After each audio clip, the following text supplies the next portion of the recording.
వంటి చాలా పెద్ద స్థాయిలో వచ్చినాయి మీకు. ఇది యాక్చువల్ దేశ ప్రధాని దగ్గర నుంచి కూడా మీ అభిమానులుగా ఉండటం అనేటువంటిది అభినందించాల్సిన విషయం. అయితే పద్మశ్రీ అనేటువంటిది ఇంత లేట్‌గా రావటం అనేటువంటి దాన్ని ప్రతి ఒక్కరు అంటున్నారు, అనుకుంటున్నారు. ఎందుకంటే మీకంటే వెనకొచ్చిన వాళ్ళు చాలా మందికి పద్మశ్రీలొచ్చినియి. పద్మశ్రీల రేసులో మీరు వెనకబడిపోయారా అనేటువంటి ప్రశ్నకు మీ సమాధానం ఏంటి? ఈ అవార్డుల రేసులో మీరు వెనకబడ్డారా అనే దానికి ఫస్ట్ ప్రశ్న అది సమాధానం. అది కావాలి. నెక్స్ట్ ప్రశ్న కూడా అడిగేస్తా తర్వాత. నెక్స్ట్ ఇంకోటంటే మీరు నటుడుగా ఎంత పాపులరో అలాగే ఒక అభిరుచికర నిర్మాత కూడా మీరు. 'రామబంటు', 'మేడం' లాంటి సినిమాలు ఎన్నెన్నో చక్కగా సినిమాలు తీశారు మీరు. నిర్మాతగా మళ్ళీ మీ నుంచి ఈ సినిమాలు ఎక్స్‌పెక్ట్ చేయొచ్చా? ఆ ఆ యాంగిల్ ఏంటి? ఆ యాంగిల్‌లో మళ్ళీ ఏమన్నా ప్రోగ్రెస్ కనిపించే అవకాశం ఉందా? These are the 2 questions from me please. నువ్వన్నట్టు ప్రపంచంలో ఉన్న తెలుగు వారందరూ కూడా ఏకాభిప్రాయం ఏంటయ్యా అంటే నాకు పద్మశ్రీ లేట్ అయింది అని. ఈ అభిప్రాయంతో నేను ఏకీభవిస్తూ అది ఒక ప్రాసెస్లో జరిగే విధానం.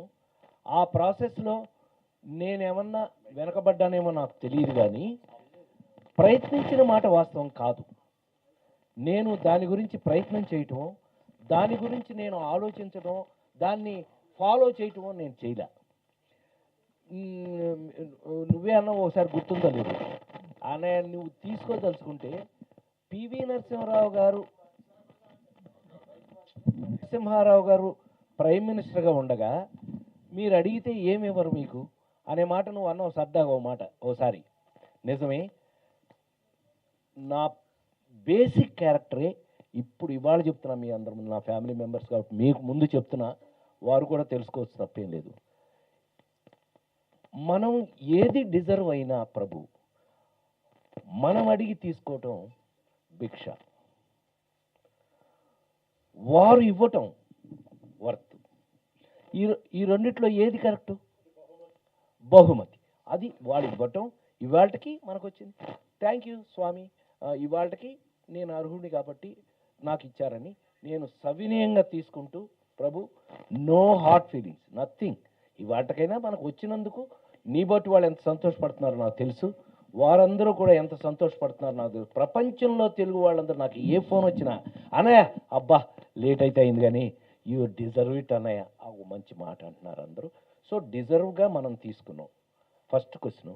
రెండో క్వశ్చను, నేను నా లైఫ్లో మంచి సినిమాలు తీద్దామని మేడం, రాంబంటు సినిమాలని నిర్మాత నేనుగా, మా ఆవిడ విజయ చాముండేశ్వరి ఫిలిమ్స్, విజయ చాముండేశ్వరి ఆవిడ.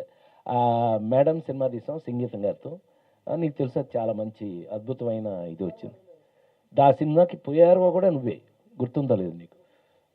మనం ఎంత కష్టపడి ఆడవేషం వేయటానికి, ఇవాళకి సంగీతం గారు ఎక్కడ కనిపించినా ప్రసాద్ గారు మీరు పుస్తకం రాయమని రాయట్లేదు అని. అంటే ఆడదిగా కనిపించడానికి ఒక్క విషయాన్ని నేను గుర్తు చేసుకున్న ఈ సందర్భంగా చెప్పచ్చో లేదో నాకు తెలియదు. నంది అవార్డ్స్లో ఆ సంవత్సరం మేడం సినిమా వేసి చూపిస్తే పూజ్యులు పెద్దలు అక్కినేని నాగేశ్వరరావు గారు, రై ప్రసాద్ అని, నాకు తెలియని ఏం జరిగిందో అనౌన్స్మెంట్ వచ్చింది, best actress jury award for doctor Rajendra Prasad. నేను షాక్ అయితే ఏంటంటే, అక్కినేని నాగేశ్వరరావు గారు వెళ్ళి ఆ జ్యూరీ 10 మంది దగ్గర కూర్చొని రాజేంద్ర ప్రసాద్ మేడంకి ఏమిస్తున్నారు అంటే, ఏముంటుంది సార్, సపోర్టింగ్ ఏమంటారా, ఏదో. ఆడవేషం చేయటం ఎంత కష్టమో నాకు తెలుసు. ఆ ఆడవేషాలతో నేను మొదలయ్యాను. ఆడవేషం ఎంత బ్లేడ్ ఎడ్జ్తో ఉంటుందో నాకు తెలుసు. కొంచెం ఎక్కువైతే ఈ టైప్ అవుతుంది, తగ్గితే అని అంటారు. ప్రసాద్ దాన్ని ఎంత ఎగ్జాక్ట్, ఎక్కడ ఎబ్బెట్ లేకుండా పర్ఫెక్ట్గా చేశారు. Give a special jury actress అని చెప్పొచ్చాడంట. ఆయన వారి పాదాలకి నమస్కరిస్తూ, మనకు అట్లాంటి కొన్ని స్పెషల్స్ జరిగినాయి. నెక్స్ట్ రాంబంటు తీసాం. నిజం చెప్పమంటారా అబద్ధం చెప్పమంటారా మహారాజా? నిజమే చెప్పబోయ్ అనాలి. జోక్ ఏంటి అంటే, మనం ప్రొడ్యూసర్గా పనికిరామండి. పరమ తేలిపోయింది అది రాంబంటి సినిమాకి. అన్నపూర్ణ స్టూడియో పక్కన 6 ఎకరం అమ్మేశాం. నేను ఏ రోజున డబ్బుల గురించో వాటి గురించి ఫీల్ అయిన వ్యక్తిని కాదు, మీకు తెలుసు అది. నేను ఈవేళకి కోట్లు తీసుకున్న హీరోని కాదు. సంవత్సరానికి 12 రిలీజులు ఉన్న హీరోగా అందులో ఎన్ని వందలు ఆడినాయో మీకు తెలుసు.